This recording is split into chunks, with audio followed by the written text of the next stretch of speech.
السلام عليكم ورحمة الله وبركاته.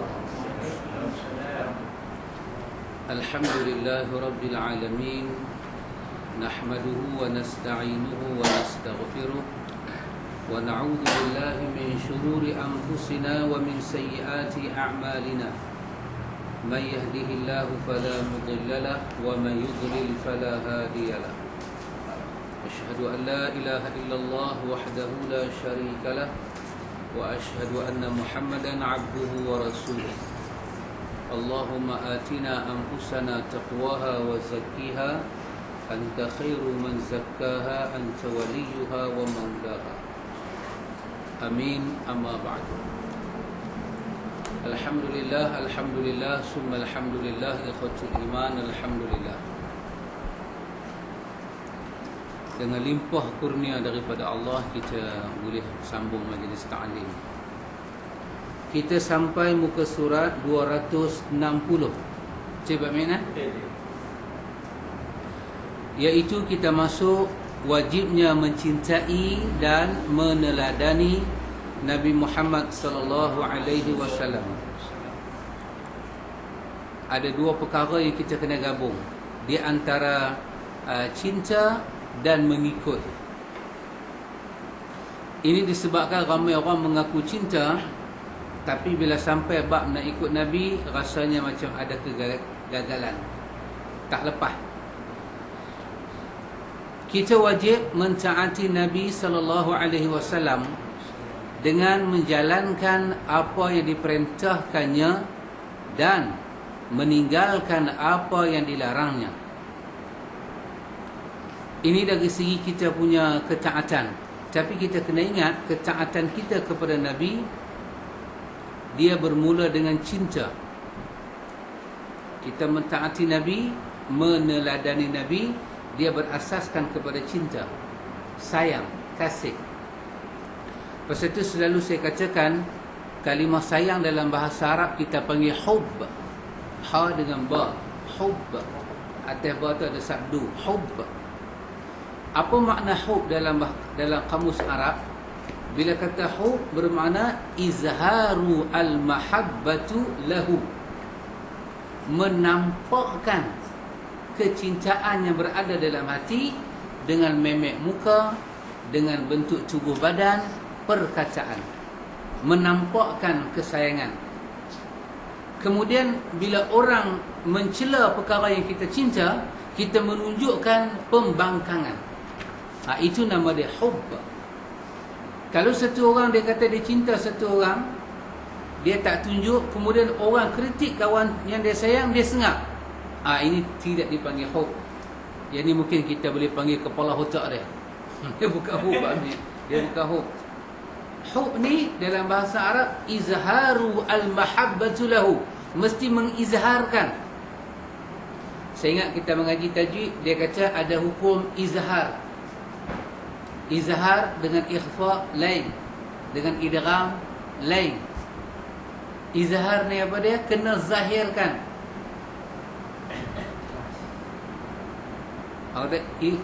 Kalau kita sembunyikan dia jadi ikhfa. Ikhfa dia antara izhar dan idgham. Kalau idgham dia dengung, dia izhar, zahirkan. Kalau kita kata kita sayang Nabi, zahirkan sembahyang macam Nabi. Zahirkan tanda-tanda kita sayang pada Nabi. Puasa dia, salat dia, haji dia, sunnah-sunnah dia, kena zahirkan. Kecualilah kita ada pada satu keadaan seperti kata Malik Munabbih. Apa dia kata? Cinta ni kita boleh tak tunjuk dia satu keadaan aja, iaitu apabila nyawa orang kita cinta itu terancam. Kita tunjuk kita cinta pada dia, orang nak bunuh dia, masa itulah baru kita akan sembunyi. Itu demi apa? Demi kita nak selamatkan dia. Tapi selagi tak jumpa keadaan itu, kita mestilah mengizharkan. Kita kena mengizharkan secara zahir, secara batin, bahawa kita mencintai Nabi. Apa itu alamat kepada mengizharkan, menampakkan cinta? Inilah tajuk dia. mentaati dan meneladani Nabi Muhammad. Satu, mentaati. Yang kedua, meneladani. Kita jadikan Nabi Muhammad itu sebagai uswatun hasanah, contoh yang tak ada orang lain yang kita nak tengok melainkan Nabi Muhammad. Hal ini merupakan konsekuensi dari syahadah, yakni kesaksian bahawa beliau adalah Rasul utusan Allah. Dalam banyak ayat Al-Quran, Allah Subhanahu wa taala memerintahkan kita untuk mentaati Nabi Muhammad sallallahu alaihi wasallam. Di antaranya ada yang diiringi dengan perintah taat kepada Allah. Sebagaimana firman Allah, "Ya ayyuhalladzina amanu athi'ullaha wa athi'ur rasulah." Hai orang-orang yang beriman, taatilah Allah dan taatilah Rasulnya. Ini di antara contoh-contoh ayat Allah minta kita mentaati Rasulullah sallallahu alaihi wasallam. Kalau orang tanya pada kita, kalau kita tidak mentaati Nabi, jadi macam mana? Ataupun soalan dia, orang tanya pada kita, apa istimewa yang kita dapat dengan kita ikut Nabi ni secara macam ni? Dalam bahasa ilmu yang kita duk jumpa ni, nama dia ittiba'. Apa kita dapat? Kalau orang tanya kita soalan lain, kenapa sampai wajib ini? Wajib mentaati dan meneladani. Kenapa sampai peringkat wajib? Kita jawab dengan beberapa perkara, supaya kita pun boleh tahu, dia pun boleh tahu.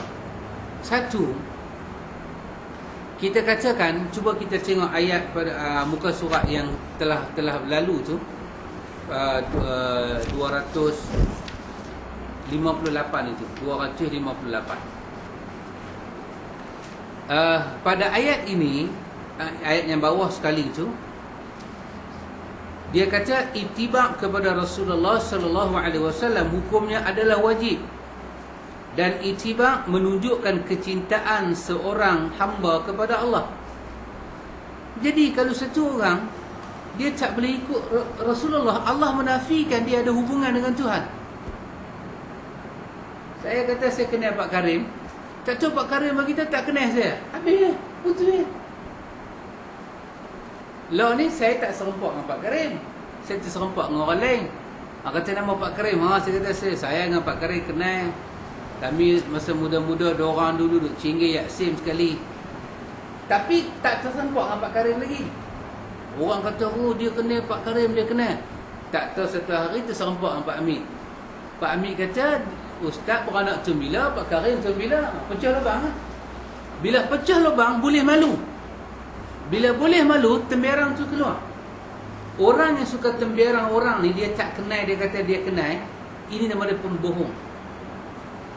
Kita mengaku kenal Allah, kita mengaku makrifat Tuhan, kita mengaku sayang Tuhan, tapi di hari akhirat Tuhan tanya kita, hang ikut tak Muhammad? Tak ikut. Allah kata hang pembohong. Ini dapat kita tengok pada muka surat 259. Cuba tengok pada perkataan dia kata, berkata Imam Ibnu Katsir yang wafat pada tahun 774 Hijrah. Ibnu Katsir baca ayat ni lah, qul in kuntum tuhibbunallaha fattabi'uni.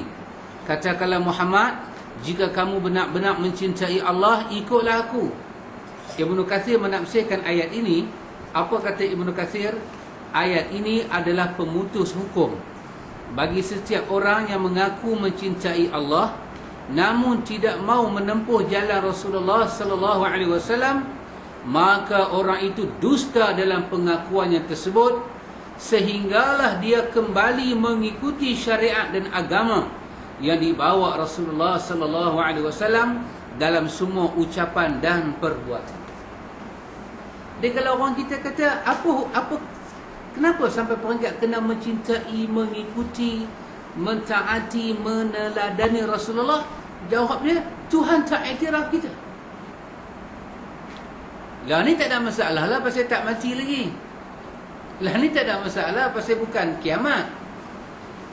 Lah ni kalau kita contoh satu wanita, dia tidak berkelumbung tapi dia kata dia sayang pada Nabi, dia boleh dakwa.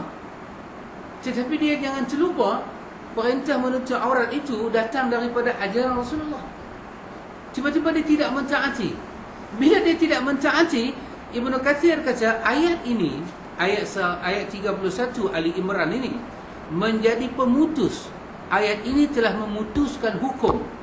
Sesiapa yang mengaku cinta Allah tapi tidak mengikuti Nabi, dialah pembohong di atas ucapan dia. Dia kena bertaubat. Macam mana? Dia kena kembali pada syariat Nabi. Barulah diiktiraf keimanan dia, pengakuan dia, cinta dan kasih dan ibadat dia kepada Allah Ta'ala. Karena itu kita katakan seorang ulama yang bernama Al-Hasanul Basri. Al-Hasanul Basri, ayat tadi ini 31 surah Ali Imran, apa dia kata? Dia kata za'ama qaum annahum yuhibbuna Allah fabtalahum Allah bihadhihi al-ayah.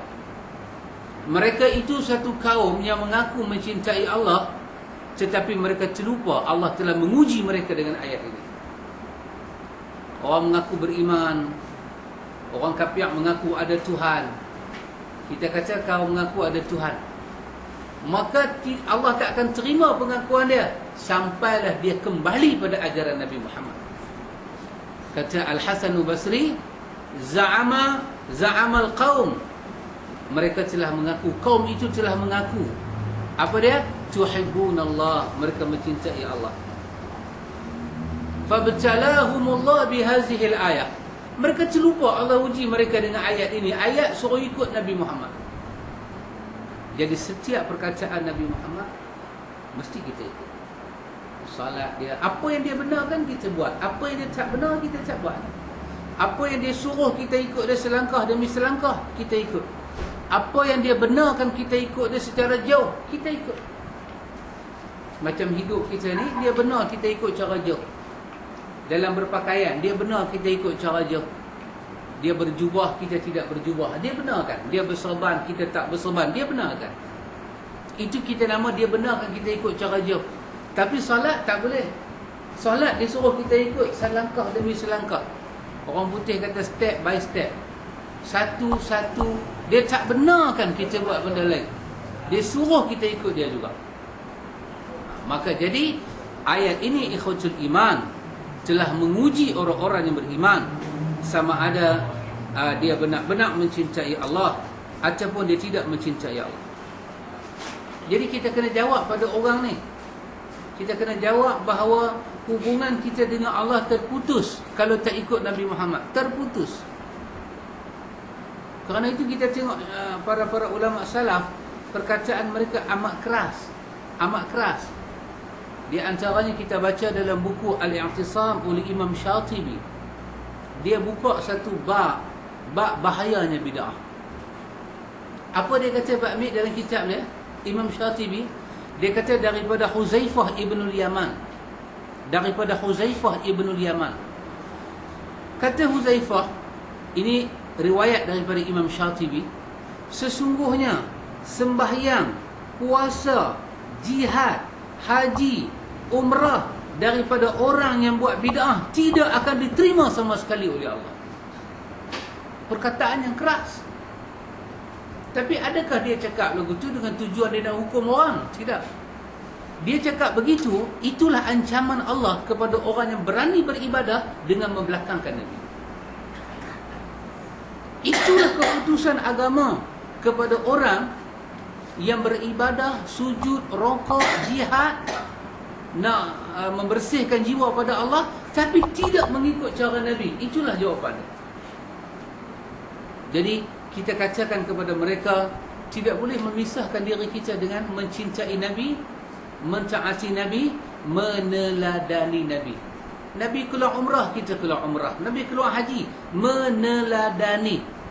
Selangkah demi selangkah, khitah-khitah, langkah-langkah yang Nabi bawa, kesemuanya kita mesti ikut. Yang kedua, kita katakan kepada mereka, kalau orang tanya pada kita, hampa ni duk mengaji sunnah awak keras sangat lah. Awak hampa jadi lagu tu lah. Takkanlah sampai tak boleh berling langsung dengan Nabi Muhammad. Kita kata tak boleh. Kita kata tak boleh. Kenapa tak boleh? Kerana kita kata terdapat di dalam riwayat yang sahih, baik sahih Muslim, baik di dalam Sunan An-Nasa'i, baik dalam Sunan Tirmizi, Nabi menyebut apa dia? Nabi menyatakan wa khairal hadi hadi Muhammad sallallahu alaihi wasallam. Sebaik-baik pertunjuk Nabi Muhammad. Sebaik-baik cara zikir Nabi. Allah memerintahkan kita dalam surah Az-Zariyat pada ayat apa dia? Wa ma khalaqtul jinna wal insa illa liya'budun. Kan? Illa liya'budun. Kadang-kadang kita terlupa ayat ni. Allah kata, tidaklah aku jadikan jin dan manusia melainkan untuk beribadat. Kemudian Allah hantar Nabi Muhammad sebagai contoh beribadat. Ibadat dalam ayat ini, para ulama tafsir kata tauhid. Tapi kita boleh baca ibadat dengan maknanya umum. Apa dia? Ketaatan kita pada Allah. Ketaatan yang paling unggul adalah tauhid, menjaga akidah. Baik. Dan Allah menjadikan Nabi Muhammad sebagai contoh dalam beribadat. Maka bagaimana boleh kita sembahyang kalau tak ikut Nabi? Sedangkan Allah perintah kita beribadat, dan Allah telah menyebut Nabi Muhammad itu sebagai seorang hamba yang beribadat dalam ayat yang sangat hebat. Kita pun tahu dah ayat ni, cuma kita korang nampak apa ayat ni nak kata. Subhanalladzi asra bi'abdihi. Semua orang tahu abdihi di situ Muhammad. Tapi kenapa Allah tak panggil Muhammad? Allah panggil hamba. Kata Imam Ibn Kathir, ini kerana Nabi Muhammad telah mencapai makam hamba yang diputuskan oleh ayat tadi. Wa ma khalaqtul jinna wal insa illa liya'budun. Sampai liya'budun, kamu kena patut taat pada aku. Iyyaka na'budu, kamu semua hanya kepada engkau sahaja kami beribadah. Maka sekarang Allah telah menamakan Muhammad sebagai hamba yang beribadah. Subhanalladzi asra bi'abdihi. Jadi bagaimana mungkin kita nak berzikir, nak pilih kalimat zikir, nak berselawat, nak tilawatul Quran, nak bagi nasihat, nak marah orang, nak tegak Islam, tapi tak pilih apa yang Nabi bawa? Mana mungkin? Dia telah mencapai makam paling tinggi, paling agung, iaitu makam hamba dalam beribadat. Tak ada dah makam lebih tinggi. Tak ada dah. Cuk wali ni semua ni tak tahu makam nama berapa. Silat-silat kamu makam wali tak ada. Nabi Muhammad ni sampai pada makam paling tinggi. Ya, Ibnu Katsir kata apa dia?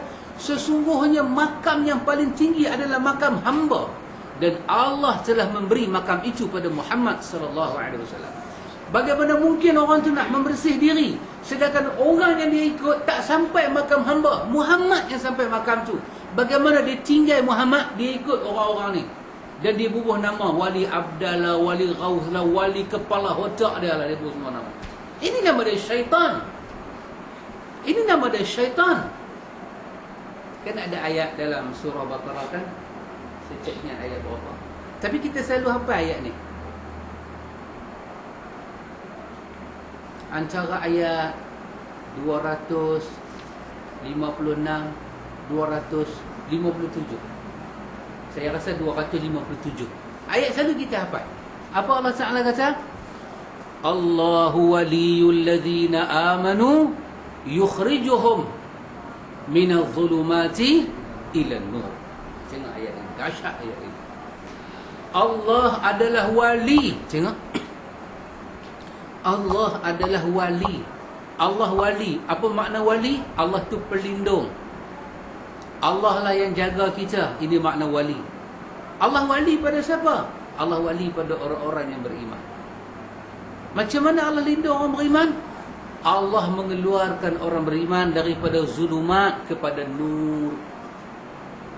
Ulama tafsir kata, cuba perhati kalimat yang Allah pakai. Dia kata dia Allahu wali. Wali ni mufrad, dia punya jamak dia aulia. Allah lah satu-satunya wali kepada semua orang yang beriman.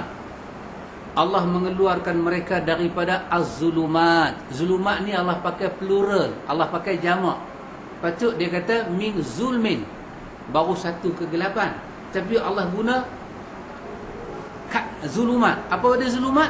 Kegelapan demi kegelapan demi kegelapan. Dia kalimah jamak plural. Tetapi bila sampai nur, Allah pakai mufrad. Allah pakai satu. Allah tak kata anwar. Kalau anwar banyak cahaya. Allah kata nur. Apa kata ulama tafsir? Sesungguhnya jalan yang sesat ni banyak. Jalan hidayah satu. Nur apa di situ? Di situlah nur iman. Nur yang dibawa oleh Nabi Muhammad sallallahu alaihi wasallam. Quran dan sunnah. Allah membela orang yang telah beriman. Allah bawa mereka keluar daripada salah faham kepada Quran dan sunnah kepada cahaya yang sebenar-benar yang wujud di dalam Quran dan sunnah. Macam mana mereka boleh keluar daripada zulumat? Kerana mereka mengikuti Nabi Muhammad sallallahu alaihi wasallam. Kata ulama tafsir, zulumat yang paling dahsyat dalam dunia ini adalah zaman jahiliah. Habis zaman jahiliah ialah zaman-zaman manusia di dalam kesyirikan kepada Allah. Ibn Qayyim tambah apa dia? Ibn Qayyim tambah termasuk dalam zulumat. Kerana itu Allah kata zulumat, kerana di dalamnya berhimpun jahiliah, di dalamnya berhimpun syirik, di dalamnya berhimpun bid'ah kepada Allah. Pasal ada 3 perkara di dalamnya itu. Kerana itu dia dipanggil zulumat. Keluarkan mukmin daripada zulumat, daripada jahiliah. Zaman jahiliah dah habis dah. Keluarkan mukmin daripada syirik. Syirik masih ada lagi. Keluarkan mukmin daripada zulumat bid'ah kepada apa?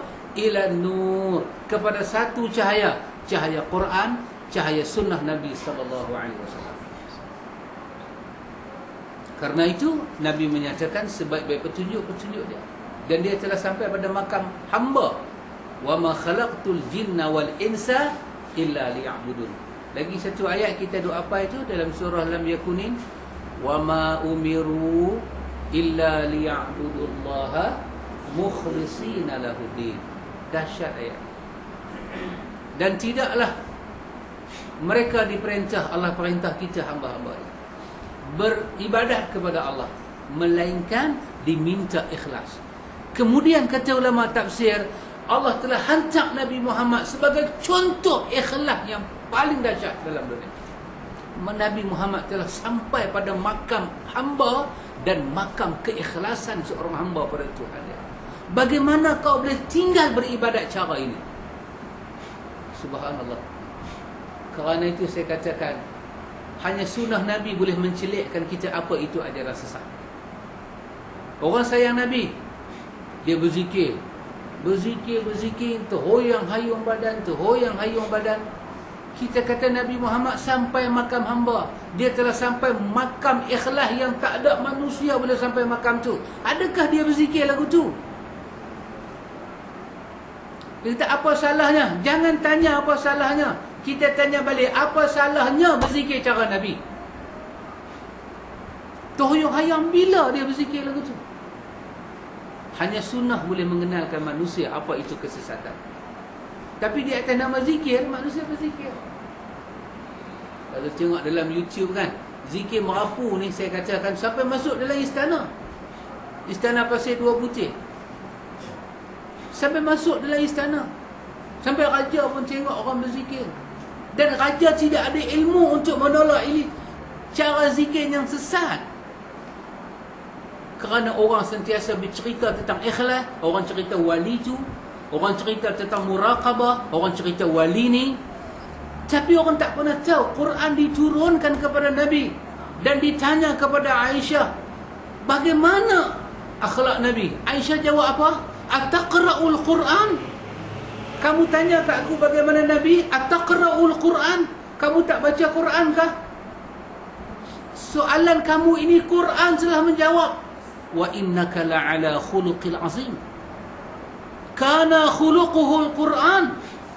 Aisyah kata, adalah apa yang Quran cakap itu semuanya menjadi akhlak kepada Rasulullah. Bagaimana orang boleh tinggal contoh ini, ikhwan?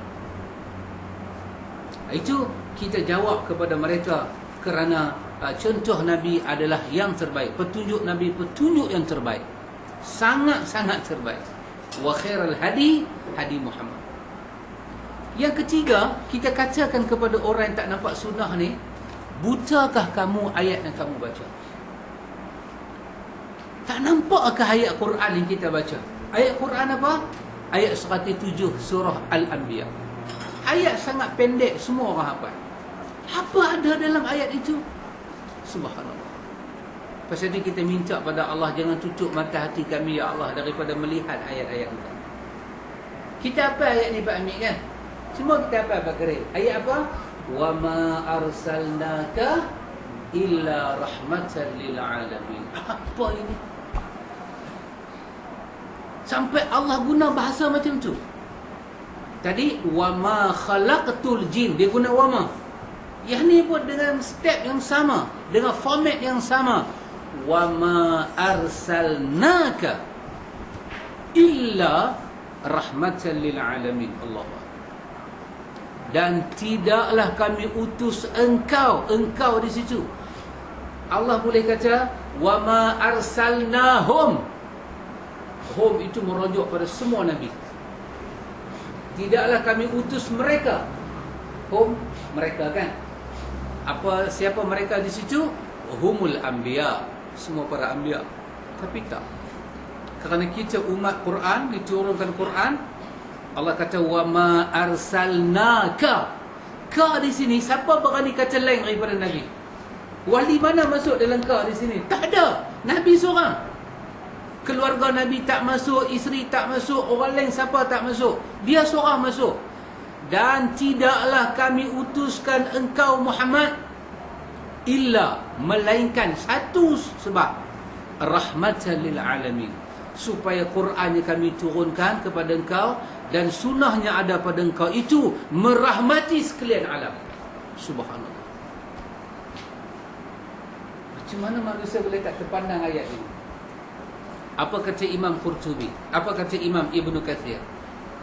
Imam Ibn Kathir bila dia tafsir ayat ni, kata Imam Ibn Kathir, yukhbirullahu ta'ala anna Allah ja'ala Muhammadan sallallahu alaihi wasallam rahmatan lil alamin, arsalahu rahmatan lahum kulluhum. Ibn Kathir kata dalam ayat ini Allah nak bagi tahu kepada manusia, dia telah menjadikan Muhammad itu rahmatan lil alamin. Muhammad bawa Quran, Muhammad bawa sunnah Muhammad, rahmatan lil alamin. Quran dan sunnah Muhammad rahmatan lil alamin. Diutuskan Muhammad sebagai rahmat bagi mereka semua. Faman qabila hadhihi rahmah wa syakara hadhihi ni'mah. Siapa yang menerima rahmat ini, bersyukur di atas rahmat ini, sa'ida fi dunia wal akhirah, dia pasti mendapat bahagia dunia dan akhirat. Wa man raddaha, siapa yang menolak dan tidak bersyukur di atas nikmat ini, wa jahadaha, lepas tu tentang lagi ke atas, khasira fi dunia wal akhirah, dia mesti rugi dunia dan akhirat. Apa dia yang ada rahmat pada Nabi? Kita duk baca ulang kali. Kata Nabi, utitul Quran wa mithlahu ma'ahu. Apabila diturunkan kepadaku Al-Quran, diturunkan kepadaku seumpama Al-Quran. Bila Quran turun, Nabi kata ada lagi satu yang diturun. Masa Quran diturunkan, apa dia? Sunnah. Diturunkan Quran, diturunkan sunnah. Maka kedua-dua ini Allah katakan, wama ada pada Muhammad. Muhammad dibangkitkan dengan dua benda ini. Maka Allah katakan, wama arsalnaka illa rahmatan lil alamin. Dua benda itu ada pada Muhammad. Muhammad telah membawa rahmat bagi sekalian alam.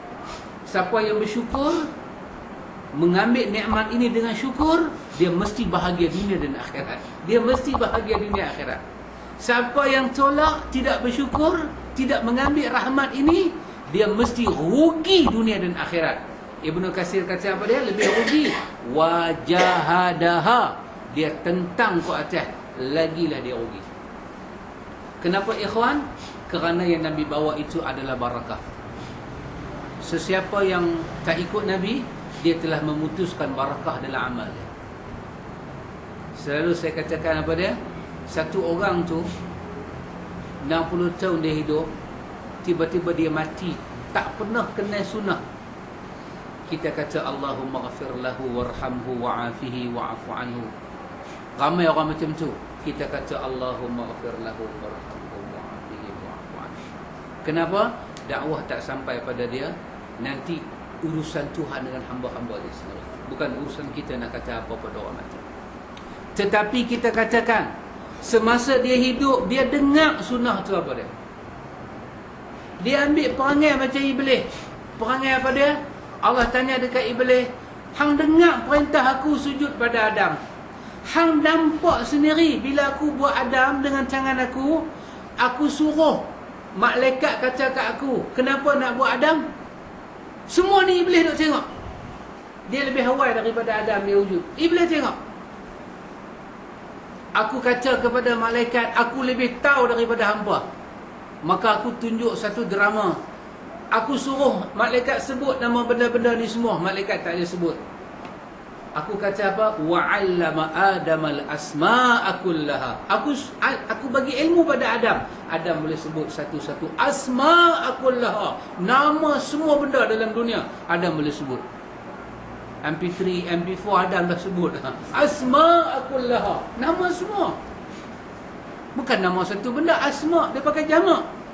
Nama semua benda Adam tahu. Kemudian malaikat kata apa? Subhanaka la ilma lana illa ma'allamtana. Ya Allah, maha suci Engkau ya Allah. Ilmu kami berhenti dekat ni aja. Kami tak tahu kalau hang tak ajak kami. Malaikat tawaduk. Allah kata pada Iblis, hang nampak semua ni. Lepas tu hang dengar perintah aku, sujud pada Adam. Semua sujud, hang seorang je tak sujud. Hang tak sujud ni setelah aku paparkan kisah ni. Lah ni aku nak tanya, ma mana'aka an tasjuda li Adam? Apa yang menghalang hang sujud pada Adam? Aku nak tanya. Iblis tak ada jawapan. Iblis boleh bagi tahu, aku lebih tua daripada Adam. Dia boleh bagi tahu, tapi dia tak bagi tahu. Dia bagi tahu satu aja. Memang hang buat dia, memang dia ada semua, tapi satu aja, hang buat dia dari tanah, hang buat aku daripada api. Bila Iblis kata lagu tu, Tuhan gelak. Tuhan kata ni bukan alasan. Ni sombong bangang oi. Ni sombong. Alasan Tuhan terima, ma'zur. Ya Tuhan terima keuzuran. Tuhan sentiasa menerima alasan hamba dia. Bagilah alasan, Tuhan terima.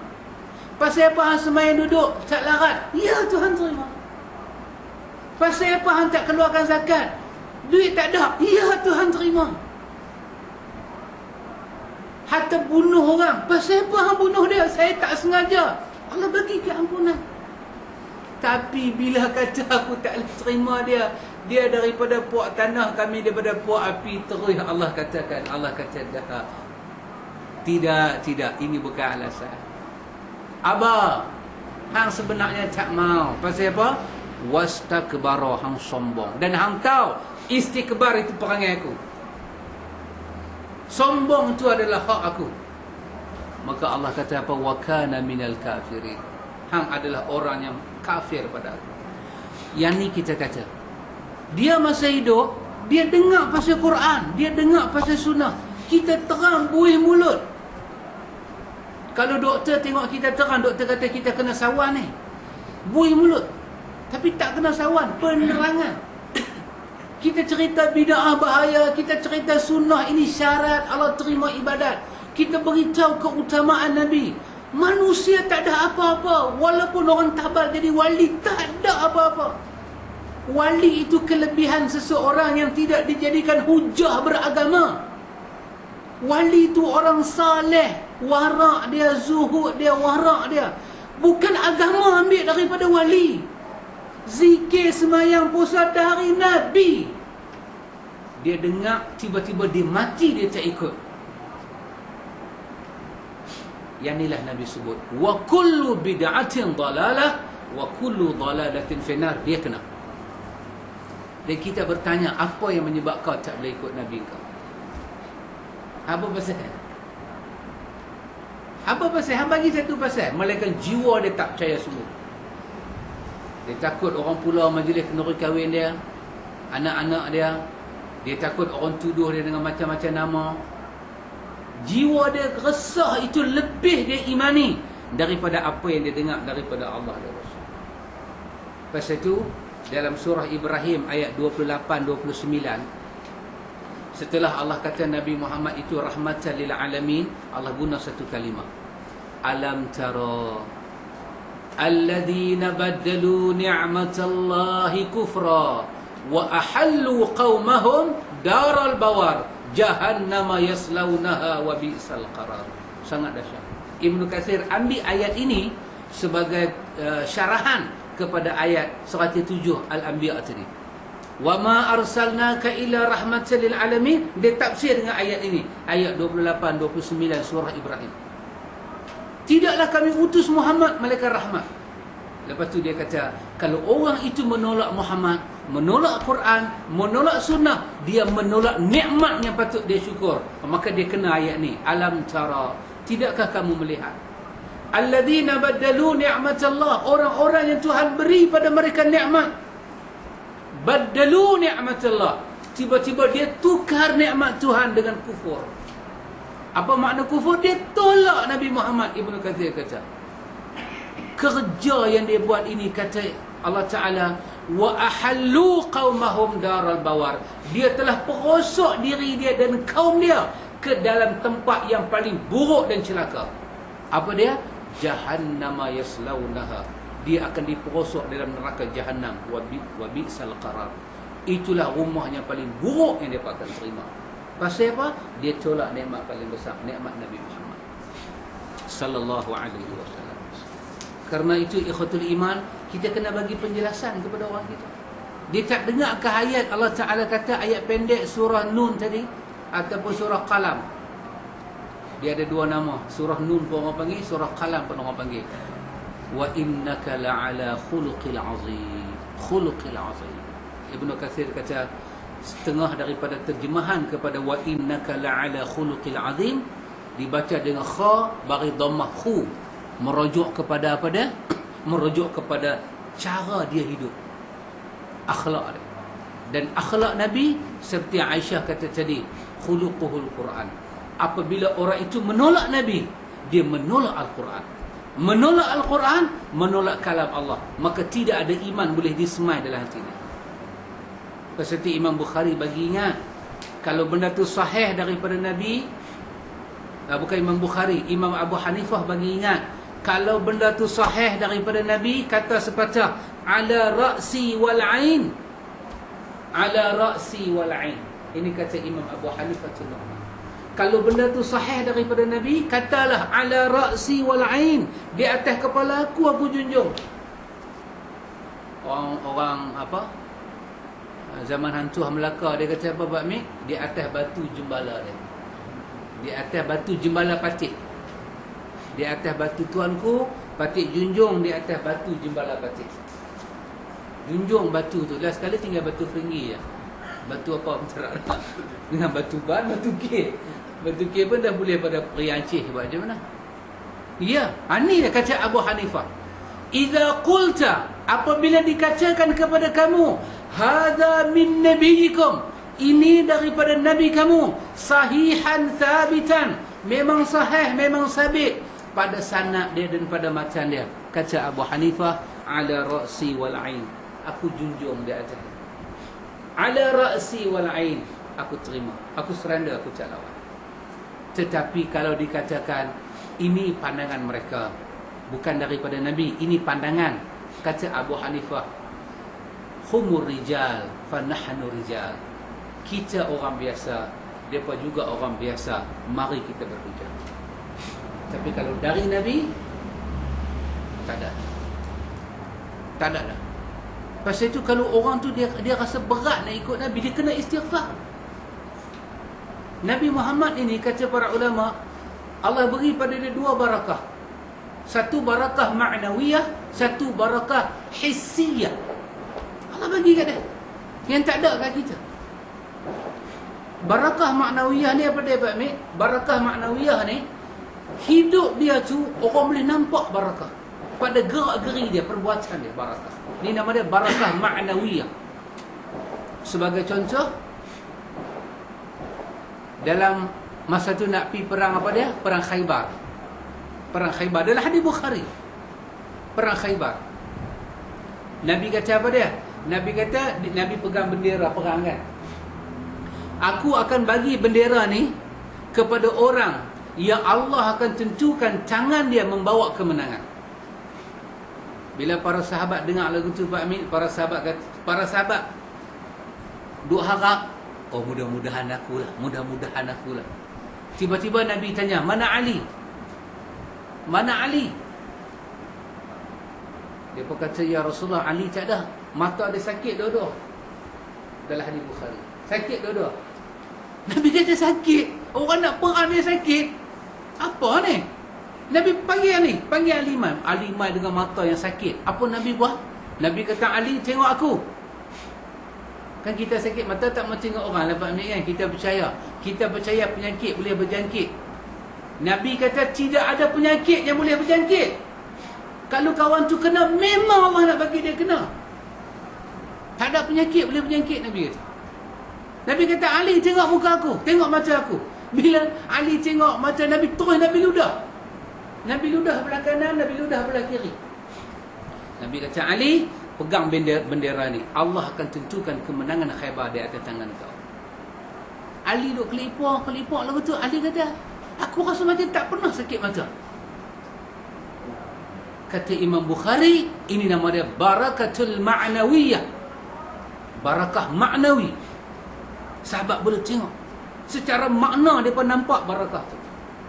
Juga dalam hadis Bukhari dan Muslim, Anas bin Malik pun nampak, dan beberapa sahabat lain pun nampak.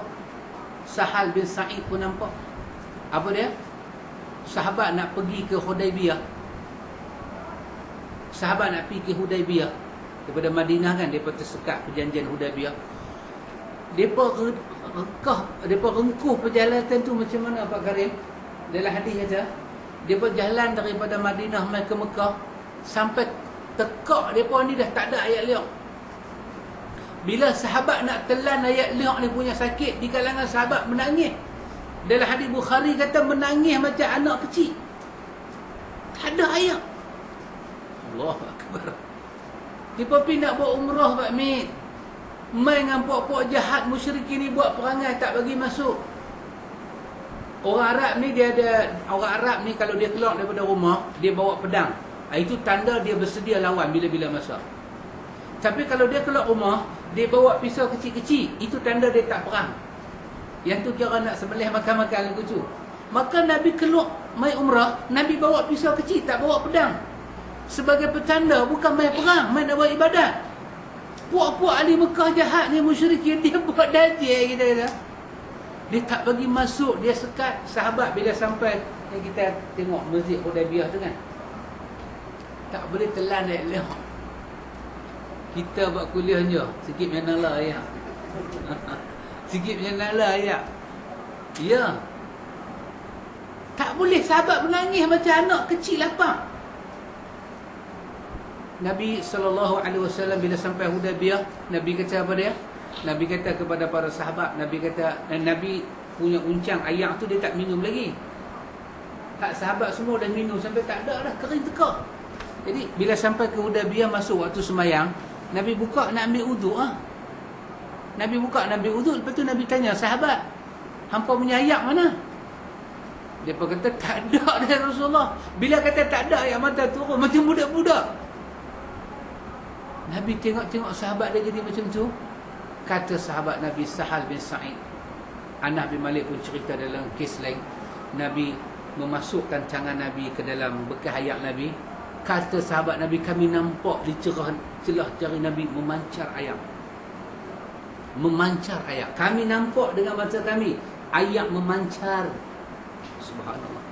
Bukan Sahal, Jabir bin Abdullah. Jabir bin Abdullah kata kami nampak ayak memancar. Orang tanya Jabir. Bila Jabir cerita pada orang, orang tanya Nabi, masa tu berapa orang?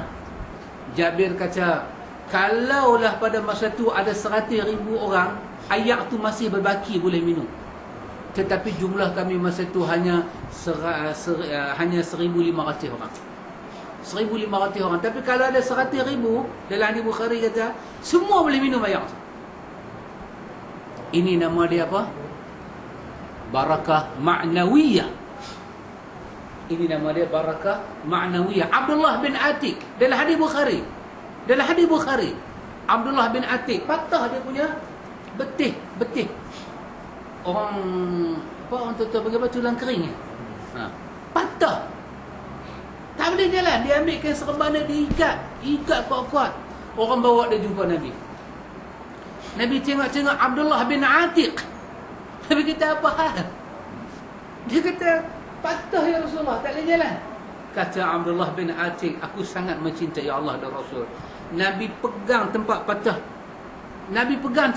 Kata Abdullah bin Atiq. Nabi pegang tempat patah. Nabi usap kaki aku. Aku menangislah, ya Allah. Kenapalah Rasulullah yang mulia pegang kaki aku yang hina ni. Dia pegang kat Mik. Dalam duduk menangis tu, Nabi kata kat dia, apa hal ni? Nabi kata, apa hal? Dia tak abaklah, dia malu. Lepas tu Nabi masuk. Kata Abdullah bin Atiq, bila aku tengok Nabi masuk, aku pun tiba-tiba saja aku macam terlupa kaki aku patah. Aku bangkit, aku berjalan balik. Sehingga aku terkejut, kaki aku sembuh. Subhanallah. Ini hadis Bukhari daripada Abdullah bin Atiq. Karena juga orang kata pada kita kata pada orang yang tak mau ikut sunnah, di mana kurang Nabi? Tok Wali ada macam ni. Kalau Tok Wali dapat lagu ni, confirm kita kerak bawah cemikir, dia bela jin, dia bela hantu raya. Ini orang arsalnaka ila rahmatan lil alamin. Ya, ini nama dia barakah ma'nawiyah. Lagi satu Allah bagi kat Nabi barakah hisbiyah. Apa dia hisbiyah? Iaitu barakah sahabat tengok Nabi aja tenang. Hisbiyah. Apa dia? Tubuh badan dia, hisbi. Fizikal dia. Ada sahabat yang sakit, hanya dengar nama Nabi nak mai rumah dia, boleh bangkit. Ya Allah, ya Tuhan. Jadi apa yang menghalang kita ikut sunnah Rasulullah ni? Pasal tu kita kata, Pak Amir, saya teringat syekhnya mengajak, dia kata, tapi jangan habaq ke orang lain ni, tapi dengar sudahlah, jangan duk apa lah bahasa ni, bahasa yang kotor sikit lah. Dia kata ni, inilah celakanya bid'ah, dia kata. Pasal apa? Bid'ah akan buat kita rasa geli-geleman dengan sunnah. Celaka bid'ah, dia kata. Sepatutnya kita ni sayang dengan sunnah, bid'ahnya buat kita tak boleh ikut sunnah. Pasal apa? Apa salahnya? Memanglah Nabi tak buat. Apa salahnya? Inilah kalimah celaka, dia kata. Allah. Tapi jangan hafal, Pak Amir. Jangan hafal. Nanti orang balun kita pula. Ya, saya fikir-fikir, saya kata betul. Bid'ah ni betul-betul celaka sungguh bid'ah ni. Sebab apa? Kerana dialah sunnah lain tak boleh buat. Dan kerana dialah sunnah lain mati, dia dianggap agama, sunnah dianggap mungkar. Ni celaka punya bid'ah. Lebih celaka orang yang menganjurkan bid'ah. Orang yang mula-mula buat bid'ah, dia ini memang celaka punya orang. Syaqi, orang Arab kata. Syaqi, buat-buat celaka. Pasal itu kita, setelah kita tahu satu benda tu bid'ah, kita mesti larang. Tinggalkan. Kita tak boleh buat. Baru ni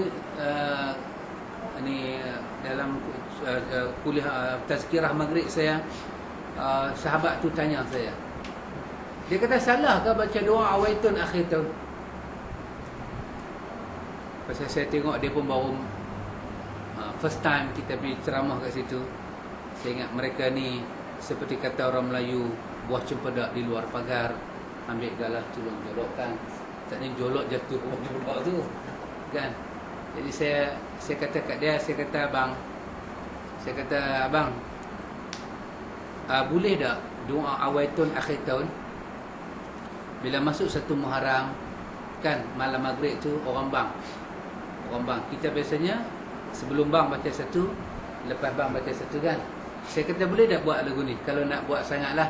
Kalau kita tak buat doa tu, jantung kita hilang sebelah, buah pinggang rosak sebelah, dan pakar organ pun kata lagu tu. Doa awal tahun, akhir tahun ni kena mengenal dengan jantung awak. Kalau tahun ni awak tak baca, dua-dua buah pinggang jahanam. Maknanya terlampau kritikal lah. Boleh lah. Boleh tak buat macam ni, saya kata. Bagi bang macam biasa, semayang maghrib macam biasa. Lepas tu bangkit buat semayang ba'diyah maghrib.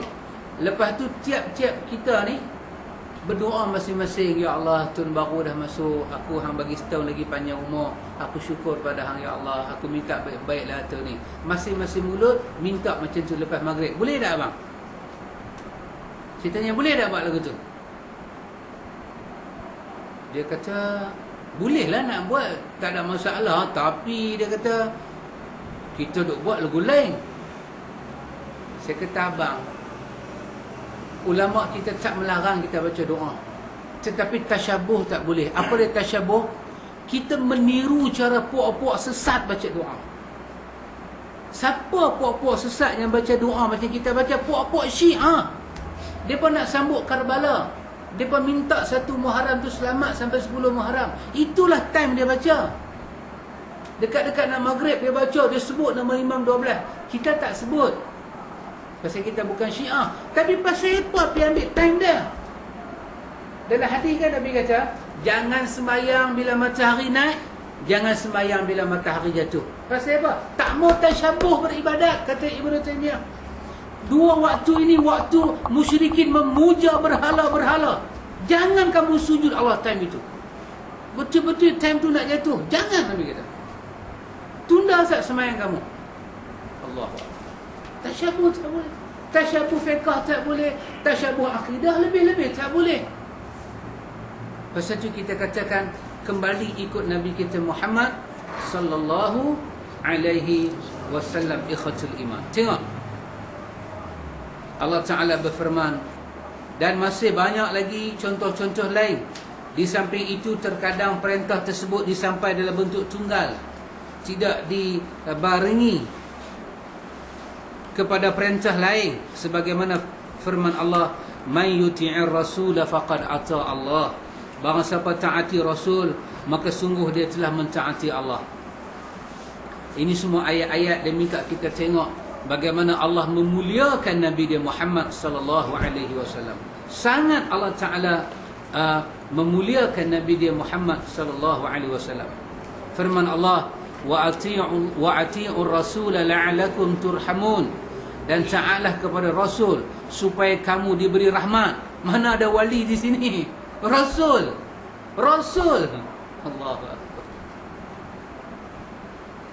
Kan ayat kan yang duk baca hari Jumaat. Innallaha wa malaikatahu yusalluna 'alan nabi. Allahu Akbar. Saya ingat ayat itu sahaja boleh mengeluarkan manusia daripada bid'ah kepada sunnah. Kalau dia mau renung ayat tu, apa dah jadi dalam hati kita ni? Innallah, sesungguhnya Allah dan para malaikatnya berselawat kepada Nabi. Ada 2 perkara di sini. Satu, Allah dan malaikat berselawat. Yang kedua, apabila Allah dan malaikat berselawat, menunjukkan kedudukan Muhammad.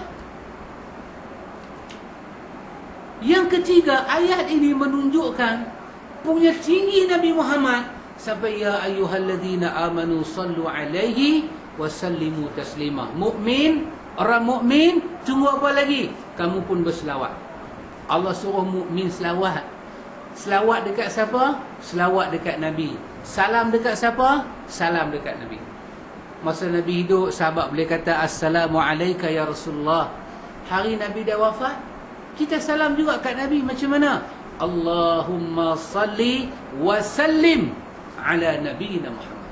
Itulah salam kita pada Nabi. Bukan kirim salam orang pergi muka. Dia kirim salam. Tak, bukan kirim salam. Kalau etiket sampaikan salam, dia kata kirim salam kat Nabi. Tak. Allahumma salli ala Muhammad. Boleh? Allahumma sallim ala nabiyina Muhammad. Allahumma salli wa sallim ala nabiyina Muhammad. Tapi manusia tak nampak. Dia ikut wali juga. Dia ikut syarikat juga. Dia ikut sufi juga. Dia tak nampak Nabi Muhammad punya kedudukan sampai Allah dan malaikat berselawat. Kenapa Allah suruh ahli bumi berselawat? Imam Ibnu Katsir tolong jawab. Kerana Allah nak kepujian kepada Nabi yang dia kasih itu berlaku serentak di antara penduduk langit dan penduduk bumi. Tidak ada satu orang yang dipuji serentak, bumi dan langit puji dia, melainkan Muhammad. Allah nak Nabi kita Muhammad ini berlaku pada diri Nabi Muhammad ini jami'us sana' alaih, berhimpunnya pujian di antara penduduk bumi dan penduduk langit. Dan penduduk bumi siapa puji? Allah tak mau mulut orang kafir, Allah mau mulut mukmin. Ya ayyuhallazina amanu, orang beriman selawat. Orang beriman buat apa? Selawat. Dak, orang kita tak mau selawat, dia hantar Fatihah kat Nabi. Marilah kita memulakan majlis kita ni dengan Fatihah. Kita ingatlah, kita hadiahkan kepada Nabi, kepada para anbiya, kepada para wali tak lepas juga.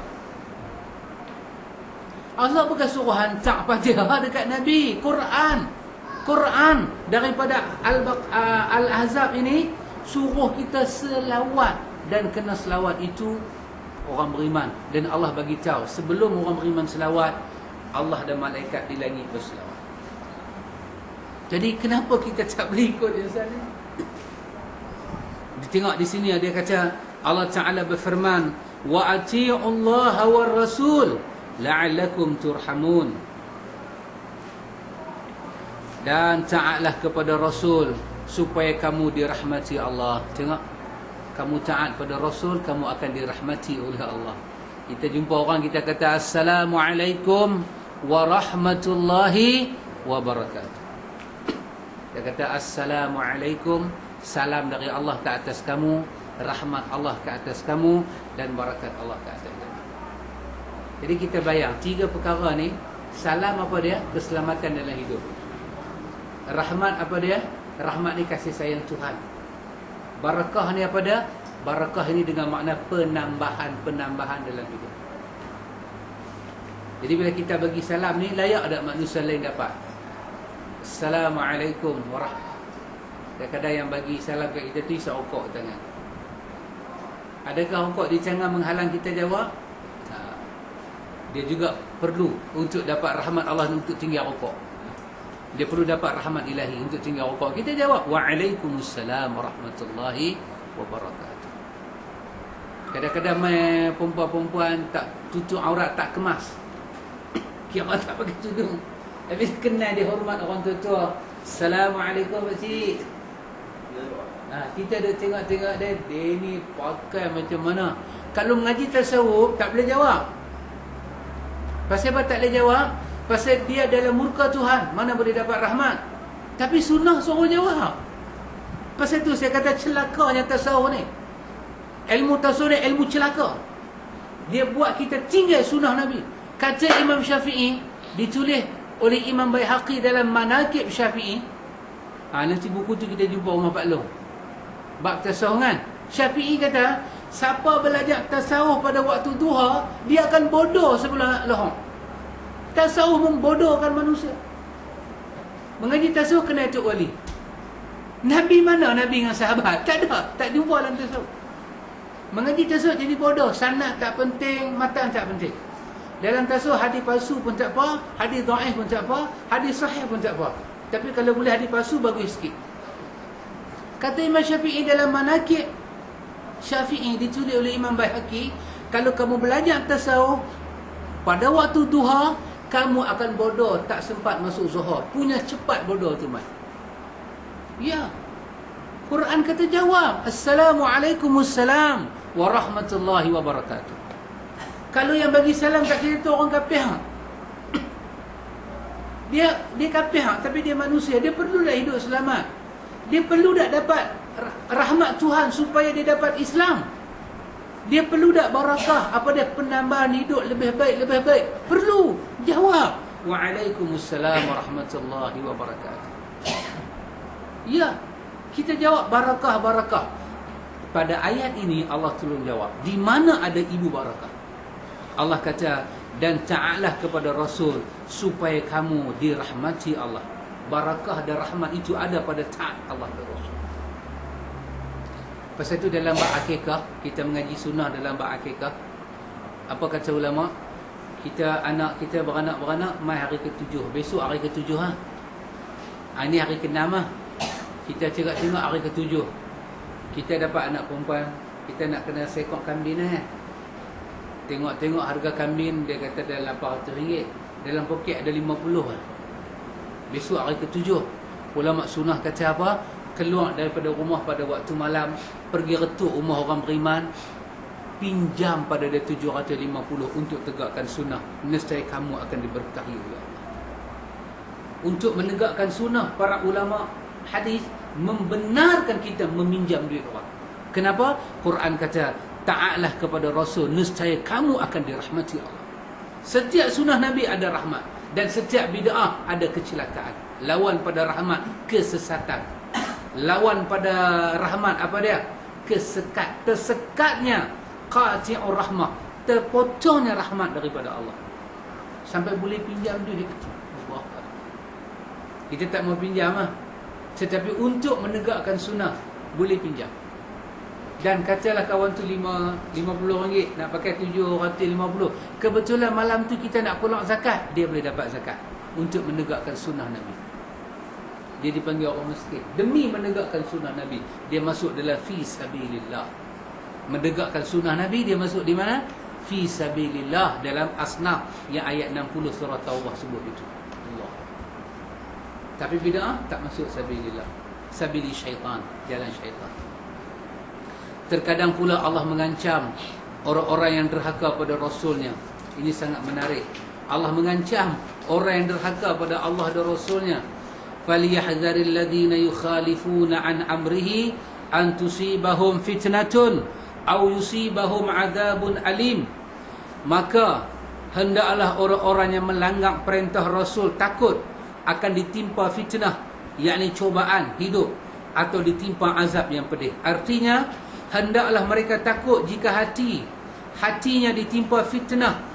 Fitnah apa? Kekufuran, nifak, bid'ah, atau siksa pedih di dunia, baik berupa pembunuhan had, pemenjaraan, atau siksa-siksa yang lain yang disegerakan. Pemimpin Islam, kerajaan Islam boleh kenakan hukuman hudud pada orang buat bid'ah. Tengok dia abang sini, dia boleh kena hukuman had. Sampai dia menghalalkan bid'ah, dia boleh kena potong kepala, pancung dia masuk kufur. Ini kerana Nabi kata bid'ah sesat. Pasal tu saya kata, kita teringin nak tengok muka siapa yang berani dia kata bid'ah tak sesat. Kita nak tengok muka dia. Inilah wajah di belakangnya ada syaitan. Pasal yang kata sesat siapa dia? Rasulullah. Siapa dia Rasulullah yang kita nak cerita tadi? Tiba-tiba orang panggil dia tok guru, orang panggil dia ustaz, orang panggil dia alim. Dia kata apa? Dia kata bid'ah bukannya semua sesat. Nabi kata semua sesat, dia kata tak sesat. Kita teringin nak tengok macam mana syaitan telah menghias rupa pakai dia. Suruh dia keluar, kita nak tengok muka dia. Bukan nak buat apa, nak tengok ambil gambar balik. Dahsyat Pak Amir. Nabi kata sesat. Ada satu penceramah Pak Mik daripada Kuala Lumpur, dia mai Pulau Pinang. Dia ajak slogan Ahli Sunnah. Dia kata kita ni Ahli Sunnah, Ahli Sunnati wal Jamaah, kita punya slogan. Slogan. Apa slogan Ahli Sunnah? Dia minta jamaah yang duduk ramai-ramai dalam majlis dia ni ikut dia cakap. Ikut dia cakap. Mungkin kebetulan jemaah yang duduk tu tak pernah mengaji akidah Ahlussunnah. Dia pun ikut. Apa slogan Ahlussunnah? Dia kata ingat, macam mana kita pergi, inilah slogan Ahlussunnah kita. Apa dia? Tuhan tidak bertempat, Tuhan ada di mana-mana. Dia suruh orang semua ikut. Itu dia. Allahu Akbar. Dan dia kata inilah Ahlussunnah yang sebenar. Siapa kata Tuhan duduk di Arash, orang ni dia kata orang sesat.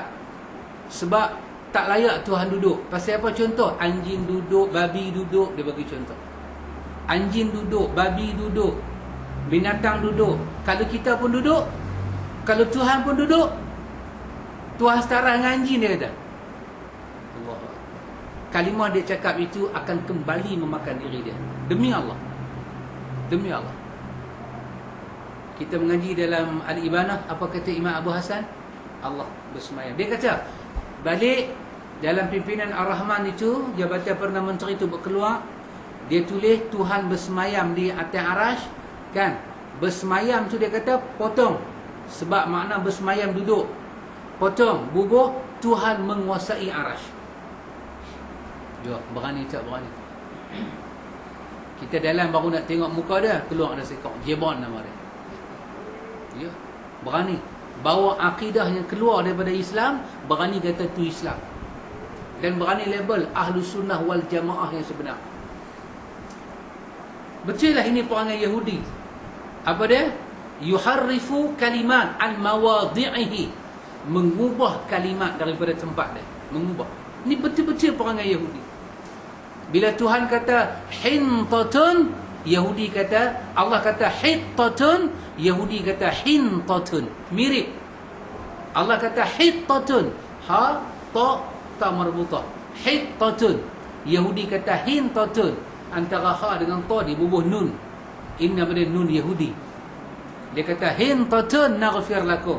Allah kata faqulu hittatun naghfir lakum. Katalah kami minta ampun, Allah ampun dosa kami. Dia kata hintatun, dia buat nun. Jadi kami minta tepung, kami nak makan pokok lapang. Betul-betul nun Yahudi. Allah kata dia bersemayam di atas arash. Manusia pakai bahasa manusia mensifatkan Tuhan. Sekarang mereka yang bersifat pada Tuhan, kita mensifatkan Tuhan dengan apa yang Tuhan sifatkan diri Tuhan. Ini Ahlus Sunnah. Puak-puak syaitan dengan dajjal ni, dia mensifatkan Tuhan dengan akal dia. Pada dia tak sesuai. Aku duduk, Tuhan duduk, maka Tuhan tak boleh sifat ni. Dia mensifatkan Tuhan dengan hawa nafsu dia. Lepas tu dia bin kepada Ahlus Sunnah wal Jamaah. Inilah yang Quran sebut tadi. Walladzina kafaru awliya'uhumut taghut yukhrijuhum minan nuri ila dhulumat. Syaitan mengeluarkan mereka daripada satu cahaya kepada kegelapan, kegelapan, kegelapan, kegelapan. Ini Allah katakan apa dia? Berhati-hatilah orang yang khilaf dengan Nabi. Kalau kita tengok segi bahasa Arab tu, dia kata fal yahdharil ladina yukhalifu. Dia guna yukhalifu kan. Yukhalifu ni kalau ikut bahasa Arab, dia tak sampai bid'ah lagi. Dia khilafus sunnah. Khilafus sunnah dia tak sampai bid'ah. Tetapi untuk khilaf sunnah ni yang tak sama, yang tak sama dengan sunnah pun dia ancam, tambah yang bid'ah. Bid'ah ni apa dia? Tolak sunnah, buat jalan baru. Yang yukhalifu sunnah ni, dia seakan-akan nampak nak pergi macam sunnah, tapi mungkin dalil dia tak kuat. Setelah kita tahu dalil-dalil dia tak kuat, kita mesti kembali pada yang kuat, sebab dia mukhalafah. Dia boleh khilaf dengan sunnah. Tak tahu tak apalah, tapi hari kita tahu. Yang ni yang kita jumpa dalam kitab Imam Syatibi Al-I'tisam kan. Dalam hadis Bukhari, sahabat tanya Nabi, min aina nahillu? Min aina nahillu? Ya Rasulullah, apa? Min aina ta'muruna nahillu? Daripada manakah baginda Rasulullah nak memerintah kami berihram? Dalam hadis Bukhari, sahabat tanya, dari manakah baginda nak memerintah kami buat ihram? Nabi kata, yahillu ahlul Madinah min Zulhulaifah. Berihramlah ahli Madinah daripada Zulhulaifah. Yang kita panggil apa? Bir Ali. Nabi kata orang Madinah pergi sana. Bermakna dari mulut Nabi pergi sana. Tiba-tiba Imam Syatibi cerita berlaku zaman Imam Malik kan. Kawan tumai pakai ihram depan kubur Nabi, nak niat ihram di situ. Imam Malik kata, apa punya malapetaka hang buat ni? Bahasa kita apa punya leceh hang buat ni? Dalam bahasa Arab dia kata, ayu fitnah. Apa fitnah hang buat ni? Dia tu tanya balik, ayu fitnatil azam. Fitnah apa yang aku buat? Imam Malik kata, Nabi kata orang umrah, orang haji, ahli Madinah pergi ke Zulhulaifah. Pasal apa hang ihram di kubur Nabi? Dia kata lebih berkat. Baik, soalan dia timbul. Ihram itu sunnah tak? Sunnah kan? Umrah itu sunnah tak? Sunnah. Cuma dia pergi ihram di salah tempat. Yang tu nama dia khilafus sunnah. Khilafus sunnah diancam oleh Allah macam ni. Bermakna ibadat dia nak buat tu betul. Cuma pelaksanaan dia buat tak ikut. Pelaksanaan tak ikut. Kalau dia reka ibadat, yang ni bid'ah hakiki. Ni betul cara Nabi kan? Cuma dia reka kaifiat. Dia reka memanglah Nabi suruh pergi Zulhulaifah. Aku tetap pakai ihram, aku nak tawaf lagu tu juga. Cuma aku nak niat kat kubur Nabi. Banyak afdal dia. Imam Malik kata, hang tak takutkah dengan ayat ni nanti hang kena fitnah? Allah. Khilafus sunnah pun kena ancam, apa lagi bid'ah? Lebih-lebih dikutuk, dilaknat oleh Allah. Imam Malik kata fitnah apa besar dalam dunia? Kalau satu orang buat satu ibadat, dia rasa yang dia buat itu lebih baik daripada Nabi. Ataupun sabak, dia nak mutasabik, dia nak berlumba dengan Nabi. Saya ingat banyak orang macam tu. Semua dia kata memang Nabi tak buat, tapi salah tak mana. Ini semua khilafus sunnah. Pun dia azab di dunia sampai akhirat. Allahu Akbar. Allah Subhanahu wa ta'ala menjadikan ketaatan kepada Nabi sallallahu alaihi wasallam sebagai petunjuk dan menderhakainya sebagai kesesatan. Allah jadikan siapa taat Nabi dapat petunjuk, siapa derhaka Nabi dia sesat. Ini dalam satu ayat yang pendek 54 surah Nur, wa in tuti'uhu tahtadu. Jika kamu taat kepadanya, nescaya kamu mendapat petunjuk. Tengok. Kalau kamu taat dengan hati perut, ikut, kamu sayang pada dia, kamu mesti dapat petunjuk. Lawan ayat ni, kalau kamu tak ikut dia, kamu akan sesat. Kamu pasti akan sesat. Subhanallah. Allah Subhanahu wa ta'ala mengkhabarkan pada diri Rasulullah sallallahu alaihi wasallam terdapat teladan yang baik bagi segenap umat. Laqad kana lakum fi Rasulillahi uswatun hasanah liman kana yarjullaha wal yawmil akhir wa dzakarallaha katsira. Sesungguhnya telah ada pada diri Rasulullah sallallahu alaihi wasallam suri teladan baik bagi kamu, iaitu bagi orang-orang yang mengharap rahmat Allah dan kedatangan hari kiamat, dan dia banyak menyebut nama Allah. Siapa yang mengharapkan Allah, dia mesti ikut Nabi Muhammad. Berkata Al-Hafidh Ibn Kathir, ayat yang mulia ini adalah pokok yang agung tentang meneladani Rasulullah sallallahu alaihi wasallam dalam berbagai perkataan, perbuatan dan perilakunya. Untuk itu Allah Ta'ala Tabaraka wa Ta'ala memerintahkan manusia untuk meneladani sifat sabar, keteguhan, kepahlawanan, perjuangan, kesabaran Nabi sallallahu alaihi wasallam dalam menanti pertolongan daripada Rabb-Nya. Ketika perang Ahzab, semoga Allah sentiasa mencurahkan selawat kepada beliau hingga hari kiamat. Ini perkataan Ibn Kathir. Kita kena sabar macam mana Nabi sabar dalam perang Ahzab. Perit. Perang Ahzab ni punya perit. Makan tak ada, musuh banyak. Allahu Akbar. Perit. Dalam Quran, Allah Ta'ala telah menyebut ketaatan kepada Rasulnya sallallahu alaihi wasallam dan meneladaninya sebanyak 40 kali. 40 kali Allah ulang dalam Quran, kena ikut Nabi. Agama Tuhan pun dia reti hamba dia yang Melayu. 40, 44. Itu angka orang Melayu lah. Hari 40, hari 44. 44 hari, pantang habis. Kalau hari 40, pecah perut. Bak kena raya keluar. Itu nama dia buta perut. Pecah perut, 40. Ya, Allah 40 kali ulang dalam Quran. Ati'ullah wa ati'ur Rasul. Demikianlah kerana jiwa manusia lebih memerlukan untuk mengetahui apa yang Nabi bawa dan mengikutinya daripada keperluan kepada makan dan minum. Kita perlu Nabi ini lebih perlu pada makan dan minum. Jadi lebih teruk, lebih kita perlu Nabi ini lebih perlu daripada kawan yang isap rokok pada rokok. Lebih perlu. Kawan yang isap rokok tu perlu belajar Nabi daripada isap rokok tiap-tiap hari. Perlu. Sebab jika seseorang tidak mendapat makan dan minum, dia hanya berakibat mati di dunia Sementara jika tidak mentaati dan mengikuti Rasulullah sallallahu alaihi wasallam, maka akan mendapat siksa dan kesengsaraan yang abadi. Kalau tak makan mati. Sekarang kita tengok taufan Hayal di Manila. Sial nangis depa kena. Ni Datuk Aziz nama dia. Kena timpa tiang. Berdarah kepala dia. Allah. Ujian Allah. Kita kena syukurlah ada pemimpin Malaysia sampai jatuh. Cuma tak timpa tangga je. Orang tua kata apa? Timpa tangga? Sudahlah jatuh ditimpa tangga. Datuk Aziz sudah jatuh ditimpa tiang. Masuk hospital dia berdarah. Alhamdulillah, kita mendoakan dia sihat. Jarang ada dalam Malaysia ni orang pergi buat kerja sampai jatuh dulu tu. Tunjuk dalam televisyen parah muka dia di Manila. Saya ingat orang ni layak jadi timbalan Perdana Menteri. Yang duk ada lah ni suruh pencen bang. Satu tiang pun tak jatuh kat dia. Nyamuk pun tak gigit. Lagu ni layak jadi CPM. Pasal apa? Buat kerja. Nyamuk pun tak lalu kat dia. Punya duk spray. Ni bagus. Orang ni bagus. Kita puji akhlak dia. Pasal apa? Dia nak bagi bantuan sampai pecah muka dia ni. Pecah.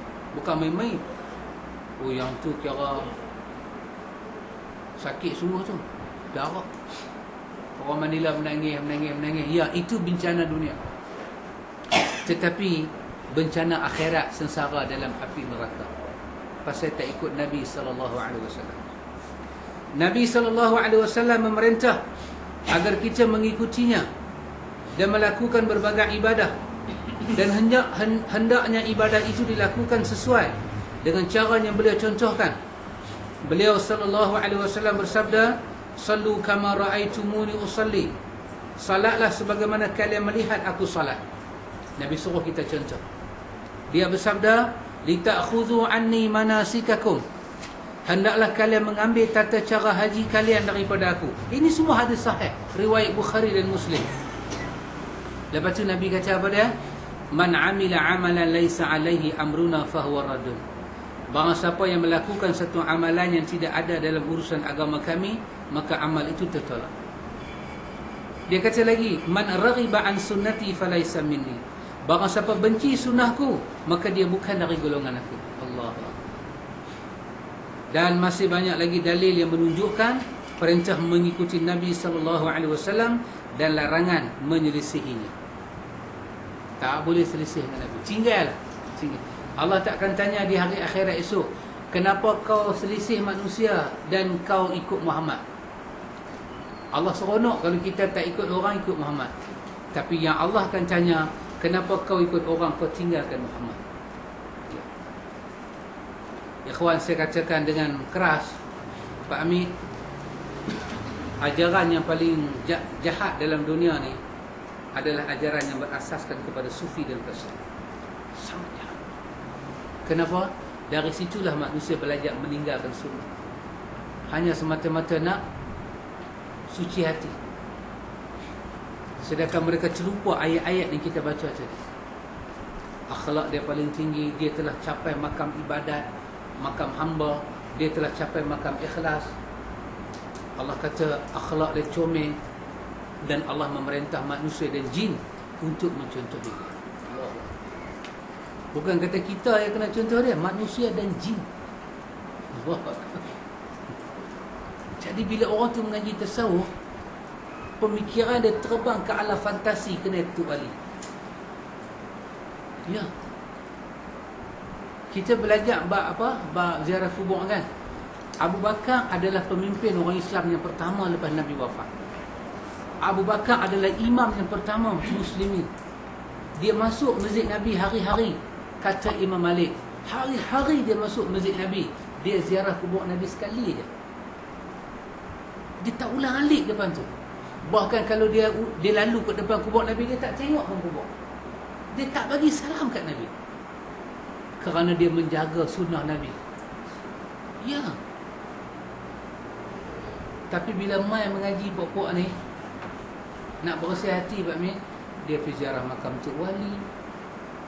Tok Wali tu bersegi banyak ni, boleh terbang atas ayam, boleh pergi beli rokok kedai tak payah bayar duit. Yang tu dia panggil Tok Wali. Yang tu pencuri. Tu perampok. Dia panggil Tok Wali. Dia boleh cerita Tok Wali dia selama 3 tahun, selama 3 tahun tak batal wuduk. Saya dengar Pak Mik, kan? Saya dengar, saya duduk dengar. Dia cerita, bukan cerita depan saya, cerita depan semua ni, orang-orang yang terlibat dengan fatwa. Duduk. Saya pun ada kebetulan duduk dengar. Duduk gatal, duduk cari tak mana gatal, tak tahu tak mana gatal nak garu. Tok Wali ni, Wali Abdal ni 3 tahun tak batal wuduk.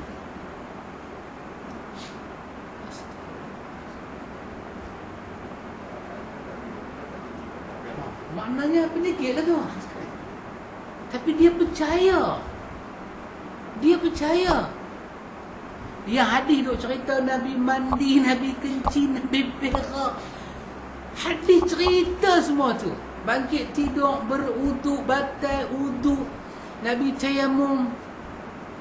3 tahun tak batal wuduk, 3 tahun tak sentuh bini, syahwat tak naik. Memang mati pucuk Tok Wali ni. Orang angkat jadi wali. Orang dengar cakap dia.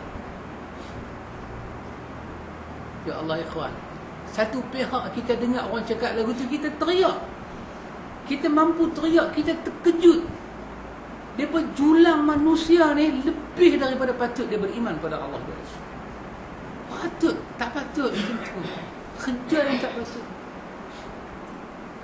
Sampai tempat duduk Tok Guru, bila Tok Guru duduk, dia lebih calik lagu tu buah tiang kepala. Kawan tu ada bawasir ke? Ilmu tasawuf membutakan manusia, membutakan akidah manusia, membutakan ibadah. Tak nampak dah Nabi. Yang wali saya jumpa ni cerita Allah, malaikat, dia. Nabi tak ada. Allah panggil dia, malaikat bawa dia pergi jumpa Tuhan. Kalau dia nak tanya bab sembahyang, dia tanya Tuhan abad ke malaikat, malaikat abad ke dia. Ini wali. Ya. Saya masuk dalam kereta, saya nak teriak. Saya nak riau kuat-kuat. Oh, manusia ni jadi sampai tak rasa.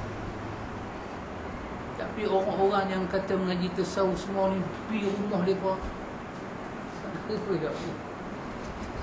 Paling saya rasa sedih Pak Karim. Kita punya sedih lah kan. Ke mereka seronok. Ustaz ada ceramah pun pergi. Cerita dalam kuliah. Wali ni hebat, wali ni lagu tu, wali ni kita kena faham bahasa dia. Siapa yang tak faham bahasa dia tak nampak dia wali. Yang Quran hadis tu ada hang tak mau faham. Nabi kata jangan duduk atas kubur, hang tak mau faham pasal apa. Dia kata orang ramai-ramai dia cakap sepatah je, dia kata lembu. Yang mana dia pun lembu. Dia kata lembu.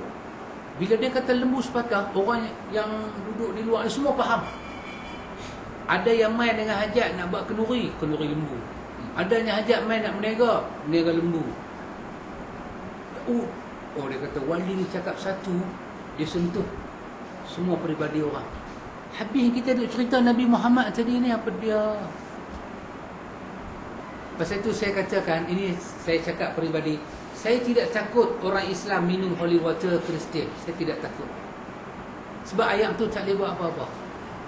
Tapi saya lebih takut orang mengaji tasawuf. Dia lari, dia speed. Dia speed dalam tasawuf ni kalah kereta 2500cc. BMW macam badak berendam tu kena tinggal belakang. V6 kena tinggal belakang. Dia perderat. Concorde lah tak ada kapal Concorde Pak Min kan. Dulu dia turun Singapura sekali, habis rumah-rumah orang. Concorde, syarikat Concorde buat lah, dia haram lah dia terbang. Concorde kalah dengan Tesoh. Pelabuhan Tesoh tu bila masuk dalam hati orang, dia bukan kata kes Concorde, dia kes Nabi. Dia tolak Nabi masuk dalam longkang. Tempat Nabi tu dia berwali, dia berguru dia. Dia bercakap dengan bahasa hakikat, dia bercakap dengan bahasa makrifat, dia bercakap ini bahasa tasawuf, orang fiqh tak tahu. Allah Akbar.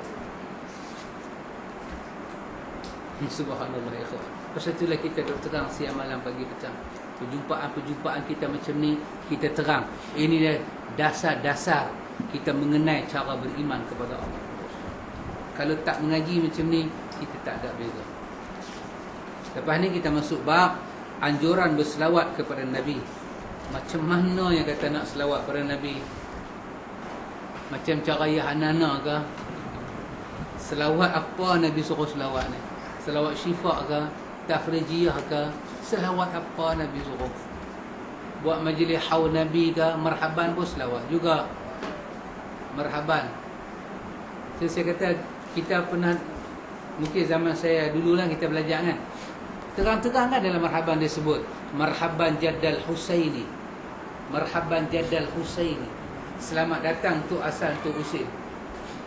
Apa tu? Wahai Nabi dah wafat, dia kata selamat datang Tok Hasan, Tok Husain. Kalau Pak Hasan ada marhaban, tapi dia kata marhaban jaddal Husaini, marhaban ya imam al-qiblataini, selamat datang imam dua kiblat. Wahai Nabi dah tak ada, habis siapa yang main? Anta syamsun, anta badrun, kamulah syamsun, kamulah badrun, anta nurun fawqa nuri, kamulah nur di atas nur. Siapa tu? Nabi suruh selawat lagu tu ke? Ada kata kami selawat sallallahu ala Muhammad, selawat. Tapi ada anta samsun, anta badrun. Nabi suruh kan selawat lagu tu. Kita tengok bab ni. Wallahu ta'ala a'lam. Subhanakallahumma wa bihamdika asyhadu an la ilaha illa anta astaghfiruka wa atubu ilaik. Allahumma rabbana atina min ladunka rahmah wa hayyi lana min amrina rashada. Wassallallahu ala nabi Muhammad walhamdulillahi rabbil alamin.